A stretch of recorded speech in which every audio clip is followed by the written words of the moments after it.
Bonjour, j'espère que vous venez cette fois avec une joie non dissimulée dans le monde merveilleux du placenta. Nous allons détailler dans cette partie du cours, dans ce chapitre 2, la structure du placenta et une partie de son rôle. Commençons par essayer de voir à quoi correspond un cotylédon. Nous avons vu dans le cours précédent que d'une villosité souche allait naître tout un ensemble de ramifications.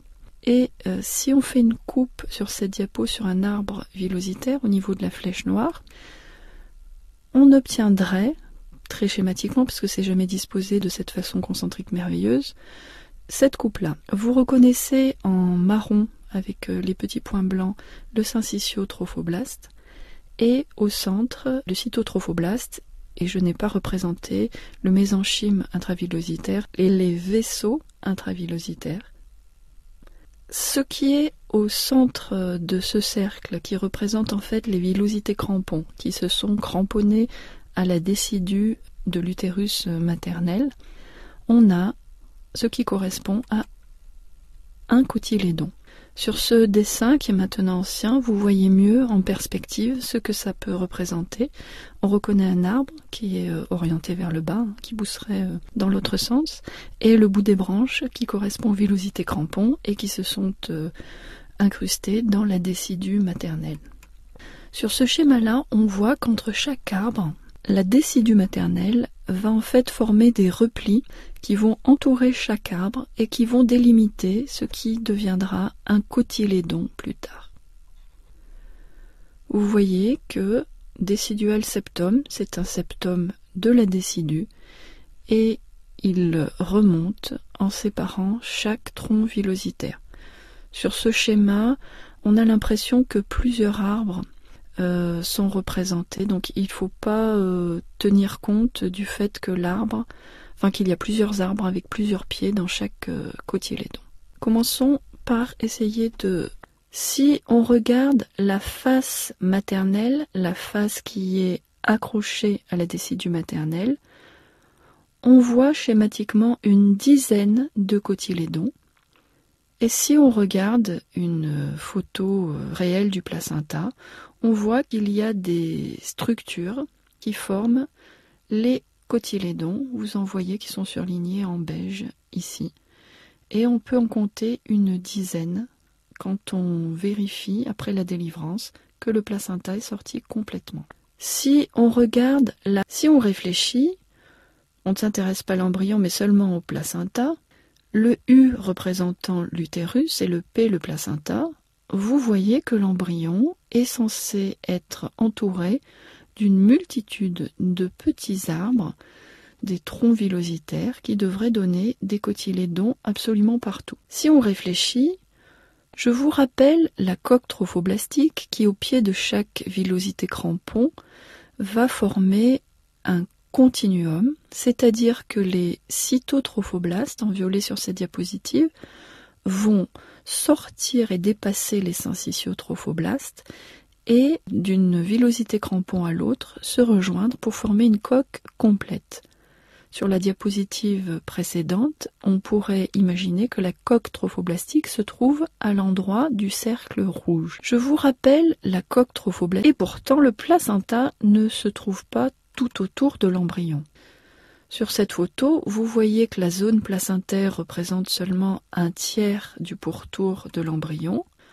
On voit par transparence le cordon ombilical et l'embryon en bas. Alors, comment ceci intervient-il? Et pourtant, le placenta, tout est lié à l'oxygène. En fait, sur ce schéma, le cordon est représenté en bleu et on imagine qu'on a mis à plat toute la périphérie d'une sphère où de partout se trouvent des trophoblastes, des villosités qui poussent, des villosités souches. Les petits ronds bleus qui se trouvent en périphérie du cordon sont les zones où va apparaître l'oxygène par croissance du placenta et petit défaut de perméabilité, enfin apparition d'une perméabilité dans la coque trophoblastique. Vous voyez que sur ce schéma, à une distance égale du cordon ombilical, apparaissent des zones qui vont être oxygénées. Et c'est cette oxygénation qui va entraîner l'apoptose des villosités. L'apoptose va entraîner la disparition des villosités, et c'est sur ces zones où les villosités auront disparu qu'on retrouvera les membranes. Ainsi, au deuxième trimestre, on a normalement un placenta qui est centré par le cordon, qui est globalement rond, et des membranes sur l'autre partie de la périphérie de la sphère. Que se passe-t-il quand il y a apparition d'oxygène à d'autres endroits que cette périphérie relativement lointaine? On peut avoir des placentations anormales, des placentas anormaux, et ici vous voyez que le fait d'avoir eu de l'oxygène qui a induit une apoptose dans des zones importantes va donner un placenta de toute petite taille. Ceci va concourir à un retard de croissance, donc le RCIU est le retard de croissance intra-utérin. On retrouve des placentas de petite taille assez souvent chez les enfants qui ont subi une restriction de croissance intra-utérine.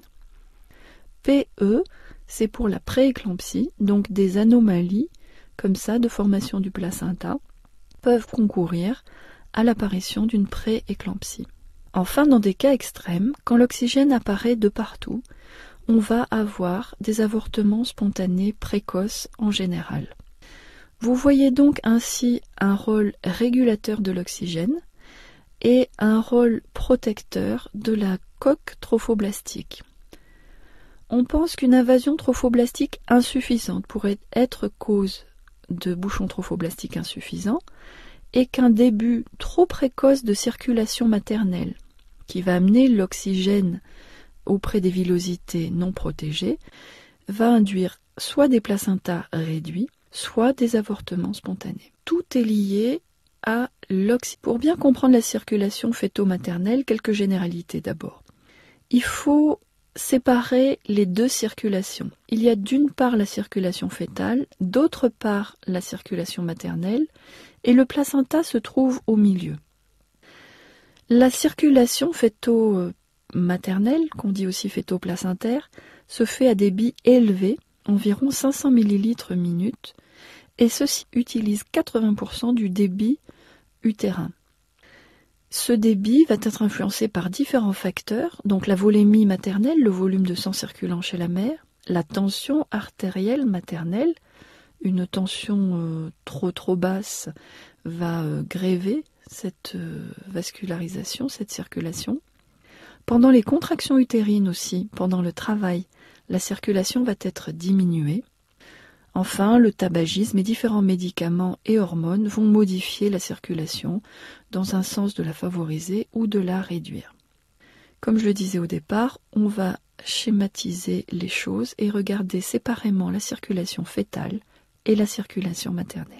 Pour bien comprendre la circulation fœto-maternelle, vous avez ici un schéma qui vous est peut-être familier et qui représente l'échangeur, avec d'un côté les artères et de l'autre côté les veines, et au milieu un riche réseau vasculaire qui est très important puisque c'est à son niveau que vont se faire les échanges. Donc les artères sont représentées en rouge et les veines en bleu parce que classiquement les artères amènent le sang oxygéné à l'organe. Dans l'organe se développe le réseau vasculaire et de l'organe part le sang qui est désaturé en oxygène et porteur de déchets et qui va aller vers le poumon.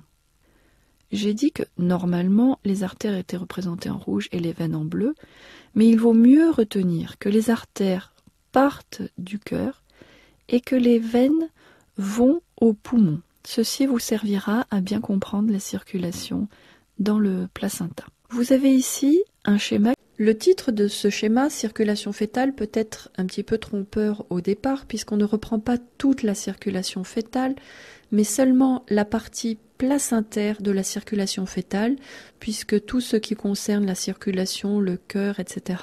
est traité dans un autre cours. Ce qu'il faut savoir, c'est que dans le cordon ombilical vont se trouver une veine et deux artères. Les artères par définition anatomique, sont des vaisseaux qui vont partir du cœur. Donc, les artères ombilicales, au nombre de 2, partent du cœur fœtal et vont, par petites divisions successives, se trouver dans chaque villosité. Alors, ce schéma est très schématique, pour en mal parler, mais vous voyez dans chaque villosité une partie des divisions de l'artère ombilicale vont se trouver. Schématiquement encore, au bout de chaque villosité, il y aura un système d'échangeurs avec un amincissement des parois de la villosité pour former la membrane vasculo-syncytiale en différents endroits de la villosité. Et il va y avoir une épuration de ce sang qui vient du fœtus et qui est chargé de déchets et qui est hypoxique. Et il va repartir au sein de la villosité par des divisions des veines ombilicales et finalement remonter pour rejoindre la veine ombilicale qui se trouve dans le cordon ombilical. Ainsi, au plus il y aura d'endroits avec des membranes vasculo-syncytiales, au plus il y aura de capacité d'échange dans le placenta.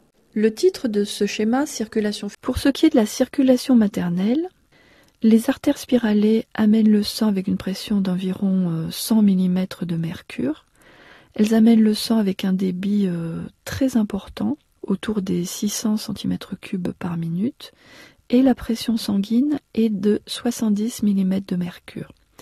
Mais il faut savoir que cette pression sanguine est rapidement distribuée dans tout le cotylédon et diminue nettement. Le sang de la chambre intervilleuse dans chaque cotylédon est changé 2 à 3 fois par minute. C'est dire si la circulation dans la chambre intervilleuse est une circulation importante. Au cours de la grossesse, cette circulation utérine subit des modifications très importantes et elle s'adapte aux besoins sans cesse croissants du fœtus. Pour ce qui est de concernant la circulation du sang maternel dans la chambre intervilleuse, ce sang maternel arrive via les artères utérines, passe par un réseau dont vous vous souvenez certainement, et finalement ce sont les artères spiralées qui vont distribuer le sang dans la chambre intervilleuse. Si l'on regarde la face maternelle d'un cotylédon schématisé ici, on voit qu'il y a les villosités crampons qui sont insérées sur la face maternelle. L'artère spiralée est schématisée en rouge au milieu et elle va amener le sang par cet endroit, alors que le sang sera drainé par les veines utéro-placentaires en périphérie du cotylédon. Ceci permet d'avoir en fait une circulation avec, comme dans un bus, un système entrée-sortie et un sang qui circule sans cesse. Concernant sur le versant fœtal, le sang maternel qui se trouve dans la chambre intervilleuse va être échangé au niveau des villosités dans le réseau capillaire qui se trouve en bout de villosité et il va être drainé, tout oxygéné, par la veine ombilicale qui va aller vers le fœtus. Le sang chargé de déchets et désaturé qui revient du fœtus passe par les artères ombilicales et c'est au niveau des capillaires, en bout de villosité, que les échanges vont avoir lieu vers la chambre intervilleuse. Le sang sera ensuite repris par les veines utéroplacentaires qui vont se jeter dans les veines utérines maternelles pour assurer la prise en charge des déchets fœtaux. Sur le versant fœtal, la circulation fœto-maternelle évolue dans le temps. Si on fait une coupe au niveau d'une villosité flottante, on se rend compte qu'au premier trimestre, il y a une couche continue de syncytiotrophoblastes, une couche continue de cytotrophoblastes à l'intérieur et un début de vaisseau à l'intérieur de cette couche continue de cytotrophoblastes. En arrière-fond, représenté par des petites écailles grises, se trouve le mésenchyme intravillositaire. La villosité, en fait, n'est pas vide, il y a du mésenchyme, il y a des cellules de l'immunité, il y a des tas de choses, des progéniteurs et autres. Mais cette villosité est propre à quelques échanges, mais vous voyez que le sang fœtal, qui se trouve dans le vaisseau fœtal, se trouve loin de la chambre intervileuse, qui n'est pas représentée ici, mais qui est à l'extérieur des syncytiotrophoblastes. Au fur et à mesure de l'évolution dans le temps, la couche de syncytiotrophoblastes devient discontinue. Donc les cytotrophoblastes sont toujours là, mais ils permettent d'assurer le renouvellement des syncytiotrophoblastes, mais il y a moins d'invasion à faire, ça se fait principalement au cours du premier trimestre, et les cytotrophoblastes, si on veut être schématique, ne sont là que pour entretenir la villosité, les syncytiotrophoblastes. Mais vous voyez que la circulation fœtale s'est grandement développée, les vaisseaux fœtaux se sont tire-bouchonnés, et petit à petit, on va arriver à avoir une surface de plus en plus importante qui va rapprocher la circulation fœtale de la circulation maternelle. La circulation fœto-maternelle, on va arriver à ce qu'on appelle la membrane vasculo-syncytiale. Donc, vous voyez deux types de globules rouges, ceux qui sont nucléés, qui se trouvent dans la villosité et dans le vaisseau fœtal. Donc ce sont les ronds rouges qui ont un centre encore plus rouge. Ces E représentent la cellule endothéliale, donc elle a une couche continue. C'est le vaisseau fœtal qui est recouvert par des cellules endothéliales et les hématies fœtales qui se trouvent ainsi proches de la circulation maternelle. La circulation maternelle en fait se trouve tout en bas de la diapositive. Les hématies sont dépourvues de noyaux, puisqu'il ne s'agit plus d'hémoglobine fœtale, mais d'hémoglobine maternelle. Et le syncytiotrophoblaste donc s'amincit, et le sang fœtal n'est plus séparé du sang maternel que par une fine membrane, puisque les deux membranes basales sont accolées. Les cellules endothéliales vont permettre les échanges et le syncytiotrophoblaste se trouve très aminci à ce niveau-là. Il faut savoir que au plus on avance dans la grossesse, au plus les villosités sont élongées, au plus les syncytiotrophoblastes sont amincis et au plus les vaisseaux fœtaux à l'intérieur de la villosité se sont développés et se trouvent proches de cette couche syncytiale. Les échanges deviennent donc de plus en plus importants au fur et à mesure que la grossesse avance. On va arriver à ce qu'on appelle la membrane. Les échanges à travers le placenta se font grâce à différents types de transports. Et nous voyons ici les trois principes du transport passif. Transport passif puisqu'il se fait sans apport d'énergie. On peut avoir un phénomène de diffusion simple, qui est représenté par le 1. Et vous voyez qu'à ce niveau, tous les petits poils qui schématisent les microvillosités à la surface du syncytiotrophoblaste, que vous reconnaissez grâce à ces multiples noyaux. Donc toutes ces petites microvillosités vont participer à ces phénomènes-là. La chambre intervileuse, la CIV, est gorgée de sang maternel et les structures intravillositaires sont représentés par de la matrice extracellulaire, mais aussi les vaisseaux qui ne sont pas représentés sur ce schéma. Le deuxième type de transport passif est l'osmose, où participent les aquaporines. Et enfin, il existe un troisième type de transport passif, qui est le transport facilité. Les échanges à travers le placenta, il existe aussi au sein du placenta des transports actifs, et là, le transport se fait contre un gradient de concentration et nécessite de l'énergie. Le transfert se fait contre un gradient de concentration, ça veut dire que le placenta est capable de faire entrer du potassium par exemple à l'intérieur de la villosité, même s'il se trouve déjà à l'intérieur de la villosité plus de potassium qu'à l'extérieur. Donc ceci va contre les transports passifs et l'osmose par exemple. Il existe aussi un type de transport qui est dit transport vésiculaire avec endocytose puis exocytose. Ceci permet aux macromolécules d'être captées par les villosités et puis absorbées. En général, les immunoglobulines passe comme ça au niveau du placenta.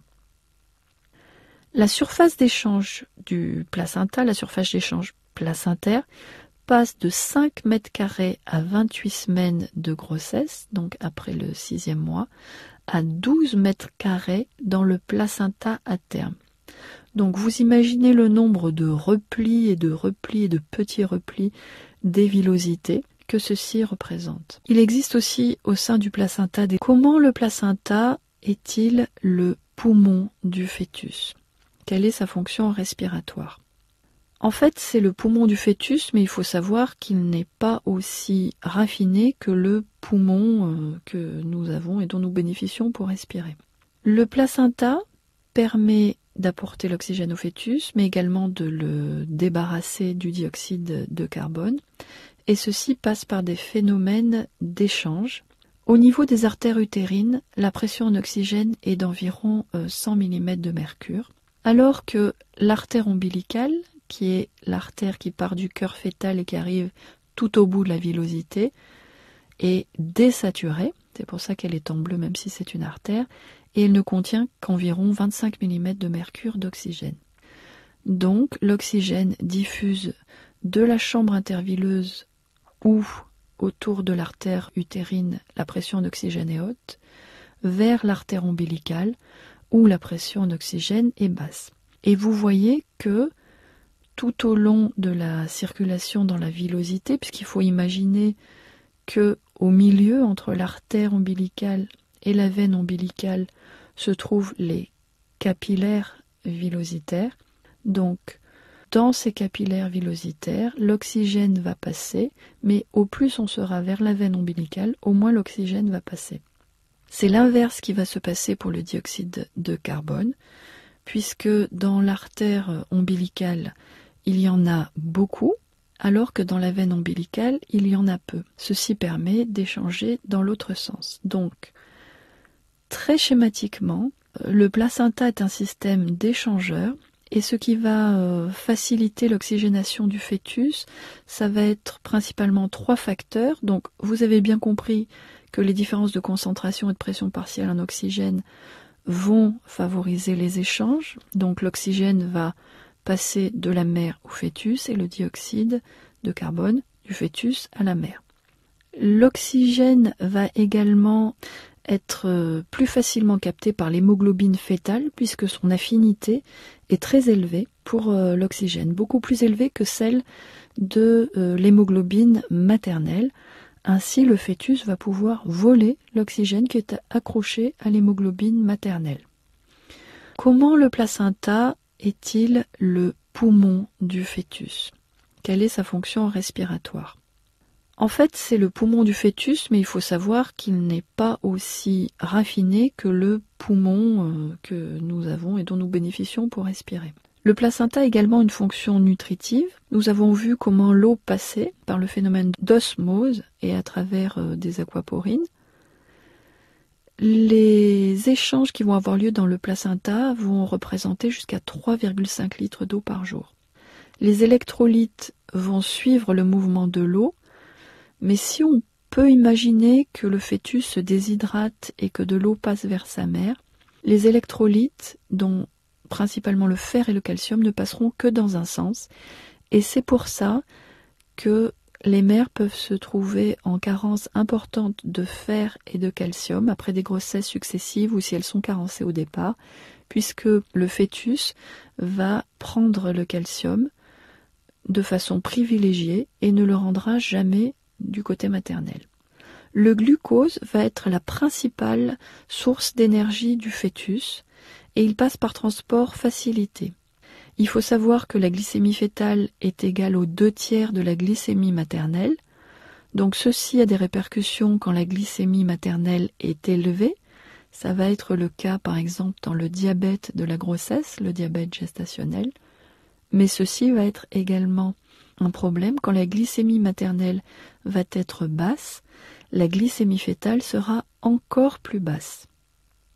Le placenta peut stocker du glycogène pour faire face aux besoins urgents du fœtus en cas d'hypoglycémie.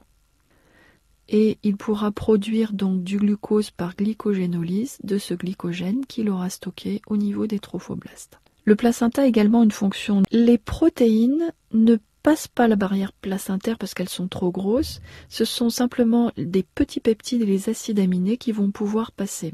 Les acides aminés vont permettre toutes les synthèses protéiques fœtales et ils proviennent de la dégradation des protéines maternelles.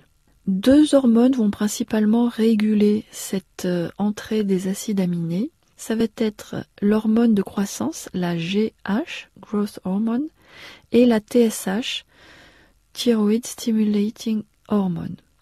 Il faut savoir que le passage des acides aminés se fait contre un gradient de concentration et que le fœtus peut avoir jusqu'à 3 fois plus d'acides aminés circulant qu'il n'en existe du côté maternel.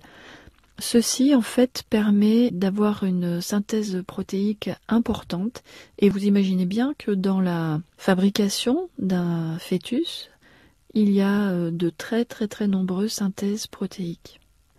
Les lipides et les triglycérides vont être dégradés au niveau du placenta et le placenta va resynthétiser de nouvelles molécules lipidiques en fonction de ce dont il aura besoin. Et il est intéressant de noter que le cholestérol passe très facilement la barrière placentaire. Et qui dit cholestérol dit aussi hormones stéroïdes. Donc les hormones stéroïdes maternelles vont passer facilement la barrière placentaire. Pour certaines hormones stéroïdes, le fœtus va posséder un équipement enzymatique qui va lui permettre de se détoxifier. On a vu que l'eau passait facilement à travers la barrière placentaire. Il en est de même des vitamines qui sont solubles dans l'eau, les vitamines hydrosolubles. En revanche, les vitamines liposolubles, A, D, E, K principalement, ont des taux très bas dans la circulation fœtale. La vitamine K, qui a un rôle capital dans la coagulation, est potentiellement manquante au niveau des fœtus à leur naissance. Et on a pour habitude de substituer en vitamine K les enfants qui viennent de naître, et d'autant plus que ceux-ci sont allaités au sein, parce qu'il y a également une possibilité de manquer de vitamine K. Il est évident aussi que les transferts placentaires concernent l'élimination des déchets, les déchets issus de tout le métabolisme fœtal, ces déchets étant ensuite recyclés par la mère comme ses propres déchets, avec transformation en urée, acide urique et créatinine. Les protéines ne passent... Nous allons maintenant détailler les fonctions endocrines de l'unité fœto-maternelle.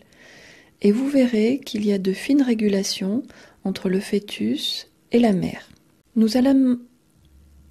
On appelle unité fœto-placentaire l'ensemble qui comprend le fœtus, le placenta avec toutes les villosités placentaires et la chambre intervilleuse qui correspond à la circulation maternelle résultante. Le fœtus a une part de circulation dans la villosité.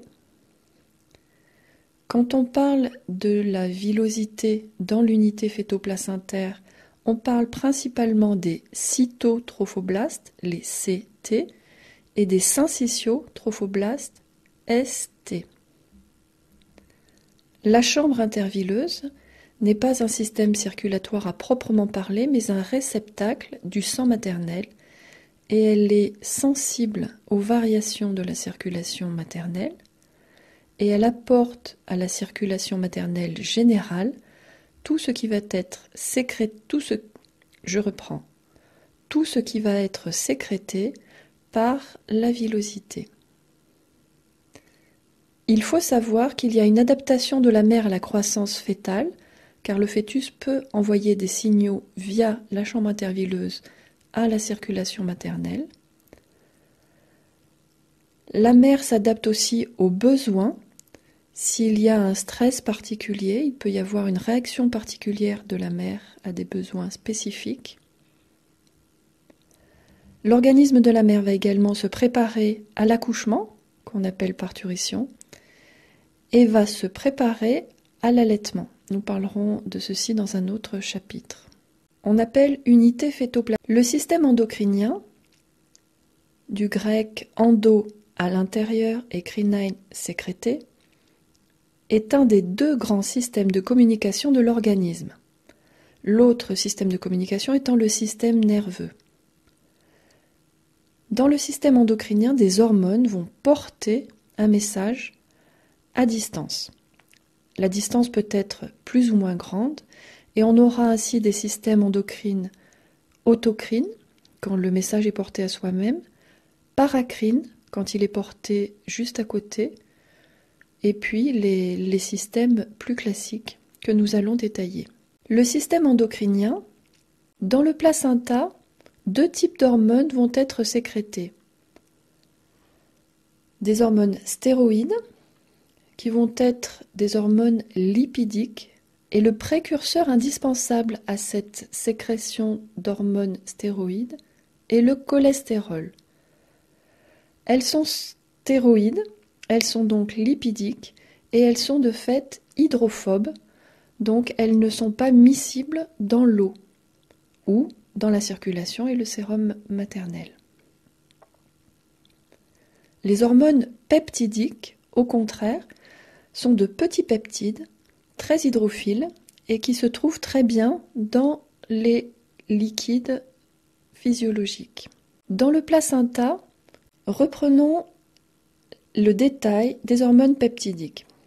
Ce sont donc des protéines qui sont petites, hydrosolubles puisqu'elles sont hydrophiles. Après traduction de leur gène en ARN messager, elles sont synthétisées par les ribosomes du réticulum endoplasmique granulaire, puis empaquetées dans l'appareil de Golgi. Elles se trouvent ainsi dans des vésicules sécrétoires qui restent dans la cellule. Ces vésicules vont franchir la bicouche lipidique de la membrane plasmique, puisqu'elles sont empaquetées, et elles vont être sécrétées dans le sang, où elles vont circuler librement.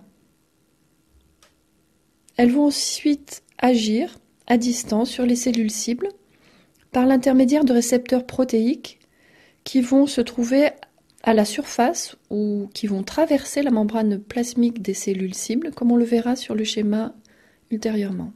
Reprenons les hormones stéroïdes, quant à elles, ont donc comme précurseur le cholestérol, donc il est indispensable d'avoir dans la circulation un peu de cholestérol. De très nombreuses enzymes vont participer à la synthèse des hormones stéroïdes. Il y a des hydroxylases, des déshydroxylases, des sulfatases qui vont hydroxyler en 1, en 21, en tout un tas de places. Et le but de ce cours n'est pas du tout de connaître le cycle des hormones stéroïdes placentaires ou dans d'autres organes. Il y a donc de très nombreuses hormones stéroïdes, donc des nombreux dérivés, des intermédiaires, et chacun va être lié à l'autre par une cascade qui va être commandée par des enzymes. La corticosurrénale, par exemple, va sécréter des minéralocorticoïdes, dont l'aldostérone, des glycocorticoïdes, des androgènes, dont l'androstendione. Dans le corps jaune et le placenta, l'hormone stéroïde principale est la progestérone. Dans les ovaires, il s'agit des œstrogènes, et dans le testicule, de la testostérone. Vous avez sur le petit schéma en bas un exemple d'une transformation par modification des liaisons de la prégnénolone en progestérone. Les hormones stéroïdes, quant à elles, sur ce schéma sont synthétisés les différents types de transport des hormones selon qu'elles sont peptidiques ou stéroïdes. Vous voyez que dans la partie supérieure du schéma, les cellules endocrines qui sécrètent des peptides les sécrètent d'une façon empaquetée, et puis ces peptides peuvent ensuite circuler librement dans le sang. Pour aller avoir leur action, elles vont se diriger grâce au système sanguin vers la cellule cible A, et leur action va être médiée par un récepteur qui va être exprimé à la surface de la cellule A.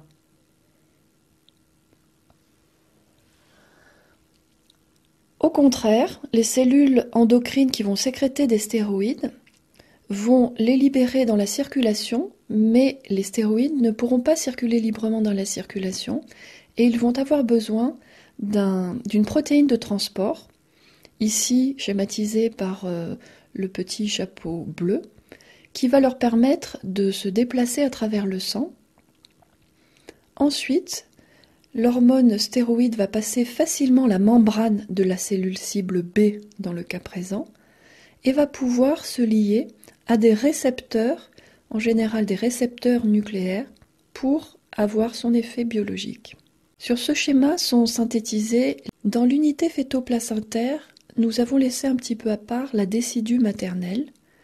C'est la partie de l'endomètre qui va être transformée par la grossesse et qui tombera au moment de la naissance. Cette décidue maternelle a un rôle important puisqu'elle va sécréter également des hormones qui vont être nécessaires au maintien de la grossesse. En particulier, on trouve le cortisol qui va être impliqué dans les phénomènes de tolérance immunitaire de la grossesse. On va aussi trouver, sécrétée par la décidue, la prolactine déciduale, qui est une hormone peptidique, qui est détectée dans l'endomètre au moment de la fenêtre d'implantation, au moment où le blastocyste va s'apposer à l'endomètre, au jour 23 d'un cycle normal. Cette sécrétion de prolactine est indépendante, contrairement aux sécrétions de la prolactine non déciduale, de tout le système dopaminergique. Il n'y a aucun contrôle hypothalamo-hypophysaire. Cette prolactine dérivée de la décidue sert à réguler les fluides et les flux d'électrolytes à travers les membranes fœtales en réduisant la perméabilité de l'amnion vers la mère, en protégeant donc le fœtus des pertes vers la mère. On note aussi dans les sécrétions de la décidue une protéine de transport qui est l'IGF Binding Protein 1, IGF-BP1. C'est une hormone peptidique qui va lier l'IGF, l'IGF étant un facteur de croissance, insuline growth factor, et elle va empêcher ainsi l'IGF d'agir sur la décidue qui restera stable. Dans l'unité fœto-placentaire, dans le placenta, c'est principalement l'ensemble des syncytiotrophoblastes, ST sur le schéma, qui va sécréter toutes les hormones nécessaires à la grossesse. Si vous regardez la couche grise des syncytiotrophoblastes, vous voyez en plus des multiples noyaux tout un système de production protéique et lipidique avec les réticulums lisses, les réticulums granuleux, un peu plus loin les Golgi, des tas de gouttelettes qui vont contenir les différentes sécrétions préparées, des mitochondries pour fournir l'énergie, etc.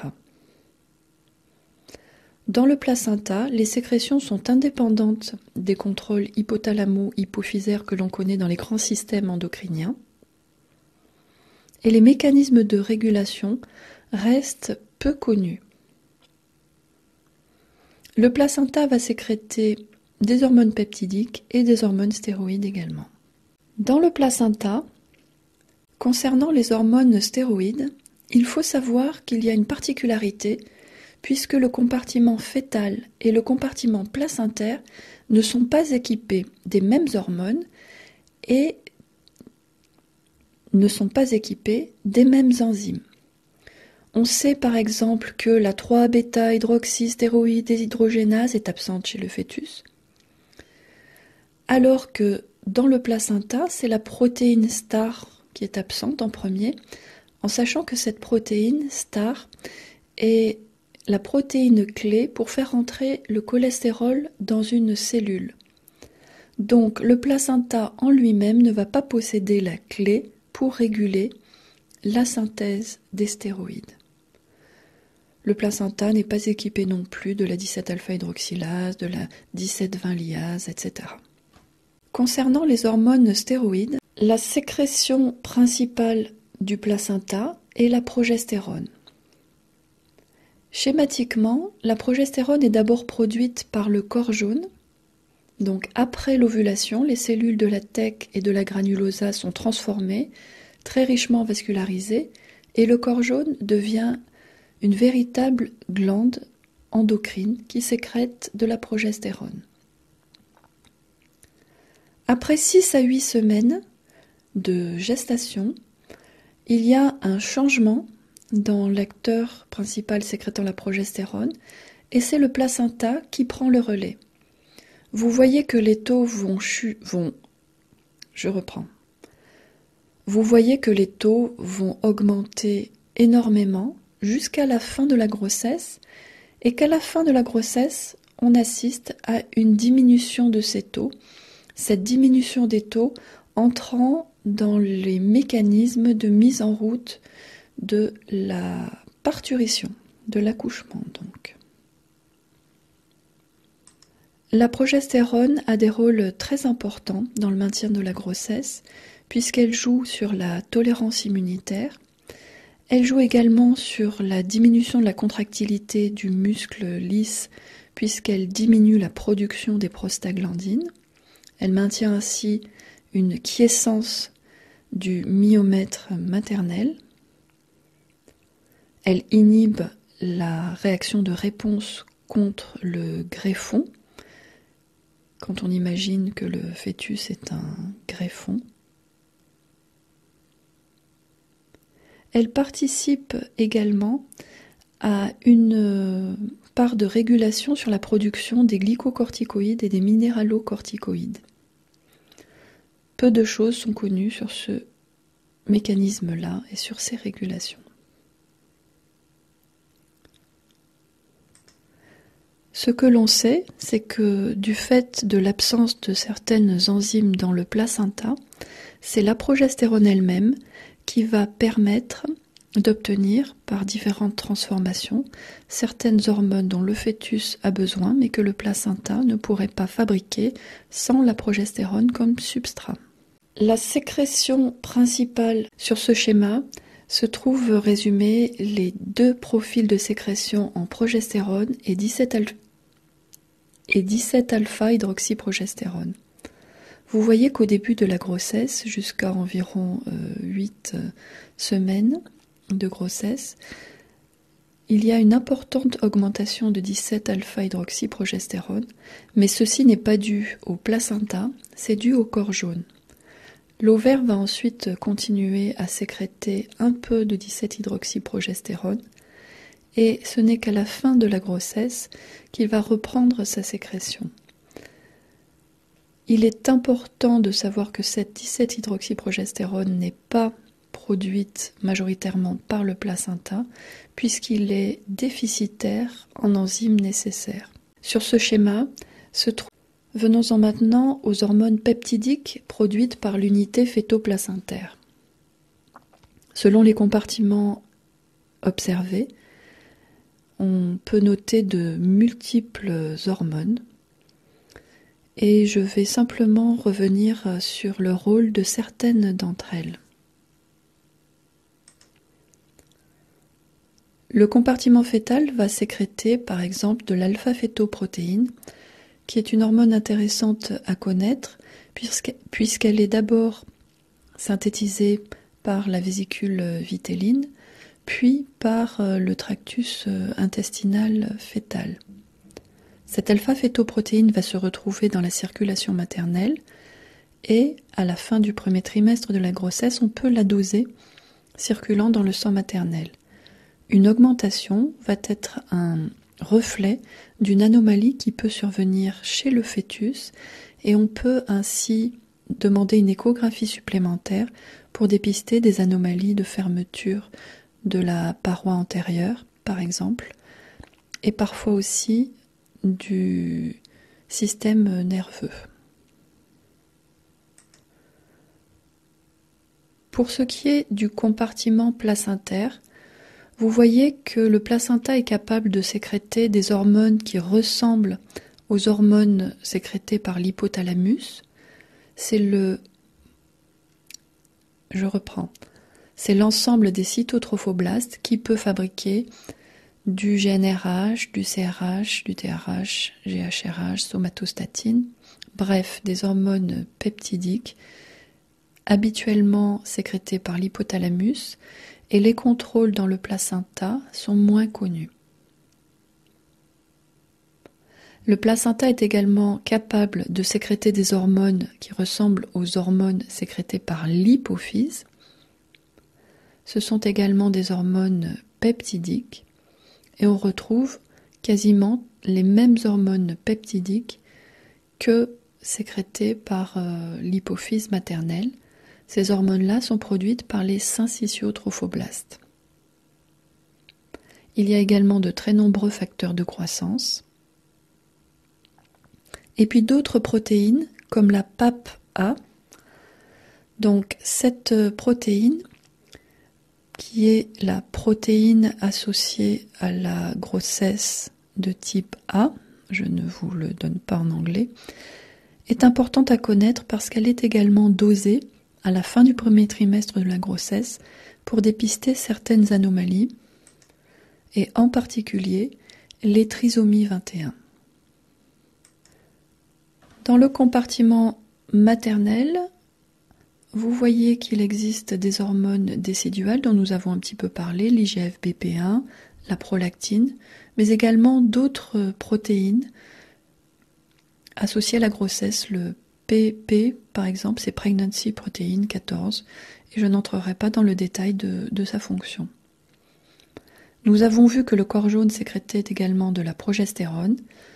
Il sécrète un autre facteur qui est la relaxine, qui a un rôle très important également dans le maintien de la quiescence du myomètre pour qu'il n'y ait pas de contraction prématurée. Venons-en maintenant aux hormones. Nous revenons sur l'hormone clé de la grossesse, l'hormone chorionique gonadotropine, l'HCG. Elle est donc sécrétée par le placenta, comme vous le savez, puisqu'on l'avait vu dans le chapitre sur l'implantation. Elle a un rôle très important sur le système immunitaire et principalement via les lymphocytes. Elle va également avoir un rôle important puisqu'elle va entretenir des boucles de régulation et de stimulation sur tout un tas de systèmes, en particulier le système qui va aboutir à la sécrétion de progestérone, mais également dans le compartiment fœtal de DHEA. Elle va avoir un lien aussi sur la mise en place du système sexuel du fœtus, puisque c'est par elle que les testicules vont être stimulés. Vous savez probablement que l'HCG a une structure très proche de la LH et que c'est cette hormone LH qui, à l'âge adulte, va stimuler le testicule pour la production de testostérone. Pendant la grossesse, c'est l'HCG placentaire qui va stimuler le testicule pour fournir la testostérone. De la même façon, elle va stimuler la production d'œstradiol et la conversion en œstriol. Vous l'avez compris, le placenta est un organe très complexe qui possède presque toutes les structures pour sécréter toutes les sortes d'hormones. Mais il est difficile d'étudier les régulations des hormones entre elles, surtout chez l'humain. Et le placenta humain est très particulier. Il existe peu de modèles animaux qui nous permettent de vraiment décortiquer toutes les boucles de régulation. Nous revenons